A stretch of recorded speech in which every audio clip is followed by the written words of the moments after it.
Hello, welcome back to Fallout 76. Yes, there is less than 1 day to go until the new update drops, and what that means is that the new legendary crafting system will come fully online. But I think in the excitement of the new system, a lot of people may end up making a mistake. Because I scrapped a huge amount of legendaries in the PTS, I did that because I was trying to test a new legendary crafting system, and I knew that I wouldn't lose them in the main game. But even in the PTS I was feeling regret from losing those legendaries. And I think that in the excitement of the new system, some people will make exactly the same mistake as I did in the PTS. But before we go ahead, because it's the end of season, let's talk about a couple of things that you need to keep in mind before the season ends. Firstly, there was an announcement from Bethesda that you'd have to reinstall the entire game, just because they're planning to change the way some of the files are structured, right? It looks like they've walked back on that, so you shouldn't need to reinstall the entire game. So if you do come across news saying that you have to reinstall, that doesn't seem to be the case anymore. Secondly, this might be obvious, but use your tickets. Really, make sure you use your tickets. The update is scheduled to start at 10 AM Central US time, which I think corresponds to Chicago, but they may start a couple of hours earlier, so just make sure that by say 8 AM or 7 AM, you've actually spent all your tickets.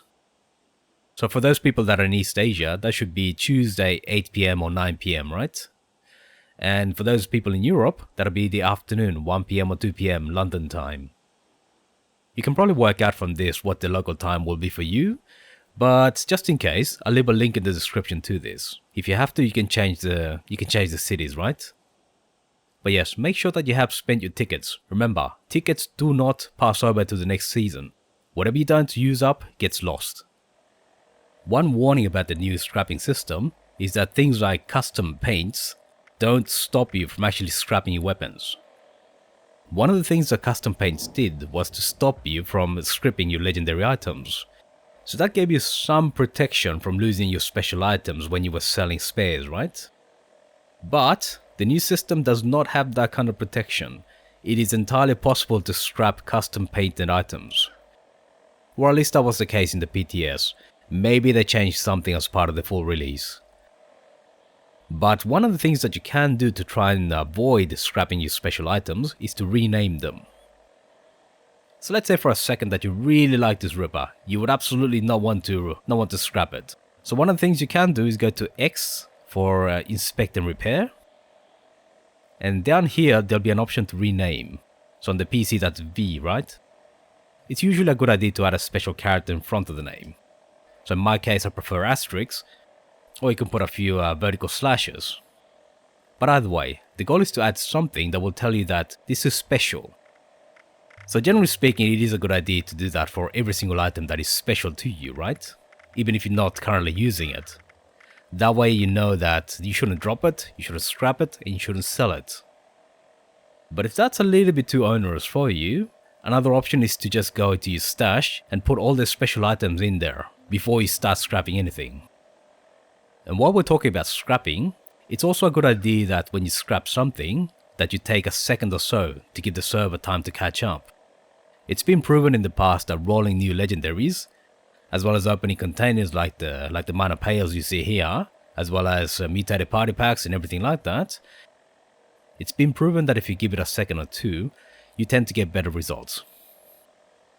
So the way I tend to do it is when I open a new pack or something like that, I wait for the messages to stop appearing, and I wait until some of them start disappearing. And yeah, they're starting to disappear now. So then you can open another one, right? I find that that little gap in time is good enough, really.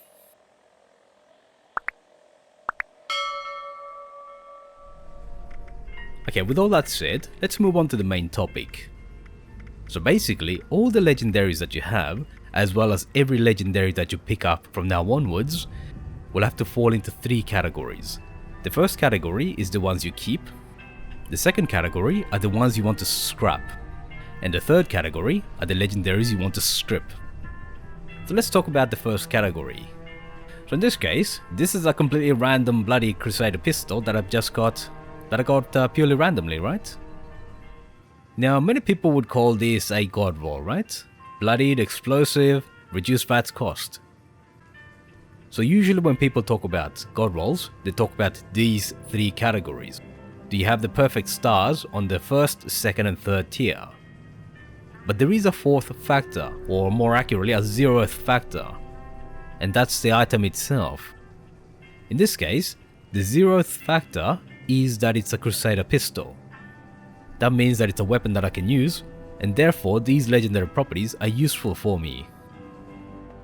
So the one thing about the current system is that it's allowed us to choose what the zeroth factor is. And the reason is that with the current system, we can simply go into any kind of item and re-roll it. And you can still do this for the next couple of hours. So you choose what weapon, and then you choose to randomize the legendary properties. So the zeroth factor was not really random.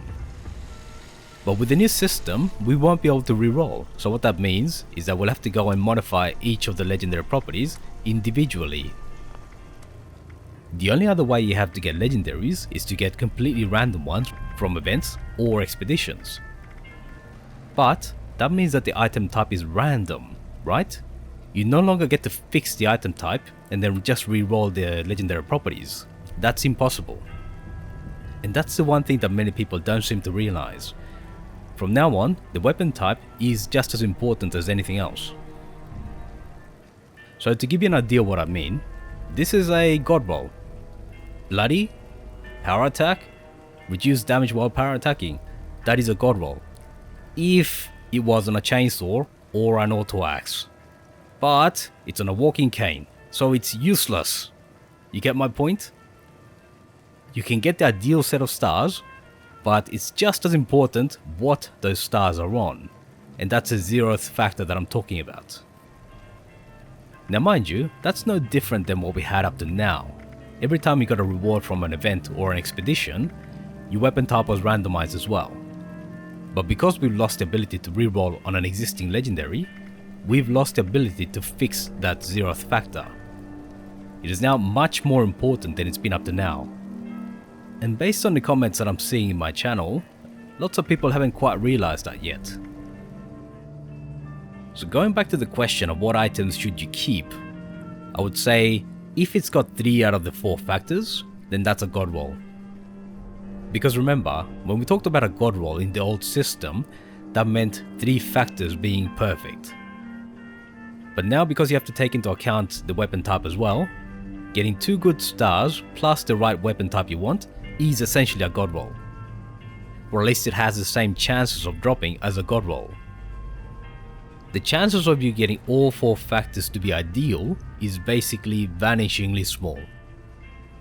Although having said that, I did randomly get this bloody Crusader pistol, which is still a god roll, but if it had been on a handmade, I would have said, yeah, that's even better.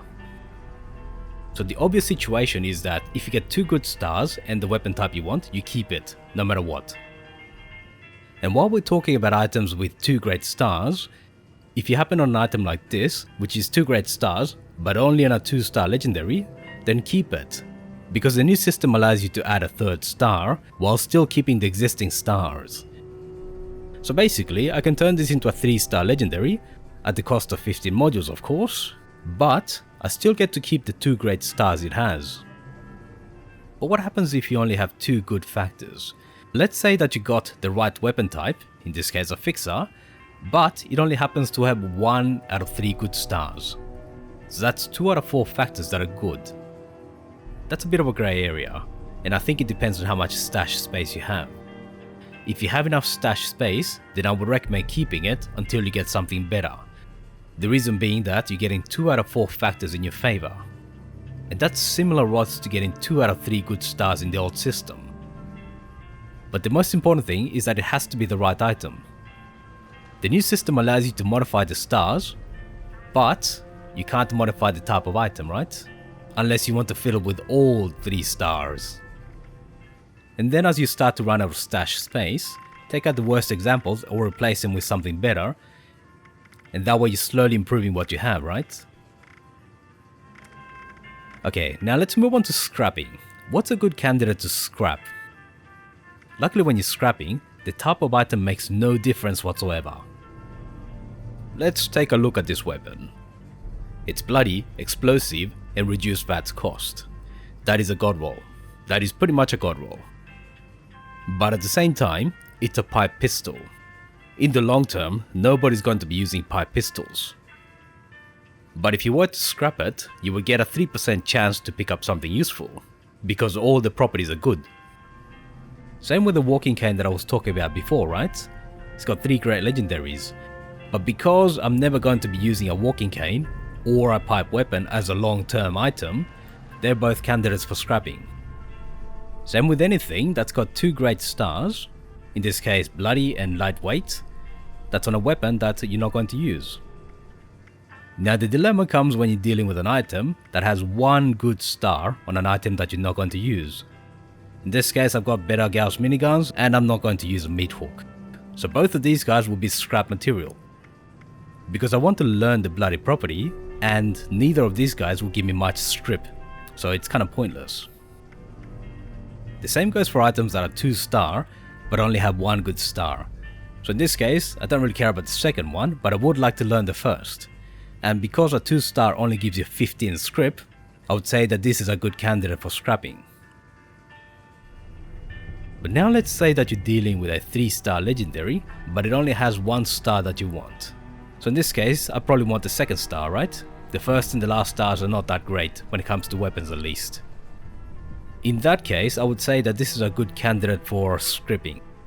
The reason being that a 3-star legendary weapon gives you 40 Scrip. And at the same time, I don't really care about this 2nd star that much, right? Now in the new system, Scrip is not as important as it is now. So it's very likely that you'll end up with extra Scrip. And what you can do with that is turn it into legendary modules, which are a bit more expensive now, and then use those modules to craft named legendary weapons. So for example, you could craft dozens of the medical malpractice to try and learn the effects. Or you could craft the unstoppable monster to try and learn the bloody effect. And obviously if you have a legendary that has no good effects, then you should scrip it instead of scrapping it. Because in my case, I don't care about learning about Chameleon, same with Hunger and Thirst, same with melee attackers, right? None of these guys are actually useful for me, but if I turn them into Scrip, then I can actually do something useful for them. And that applies especially to Fallout First users, because legendary modules now count as junk and you can put them into the scrap box. Which kind of sucks for us who don't have Fallout First. But in any case, hopefully that helped you make your decisions about what you're going to scrap. That's what I would do. You may or may not choose to follow the same approach, but the reason I made the video is because I'm kind of concerned that people may end up getting overexcited and destroying all of the good items they have. I can tell you that in my case, after reviewing what I have, I'll be keeping most of this stuff. Because most of the things I have will be really difficult to get again, and I can easily turn them into god rolls once I learn the plans for some star modules. So basically, as tempting as it might seem to scrap these things in order to learn the plans, I think it's a really bad idea. So the warning that I would have for people is don't get excited and scrap items that you'll regret scrapping later on.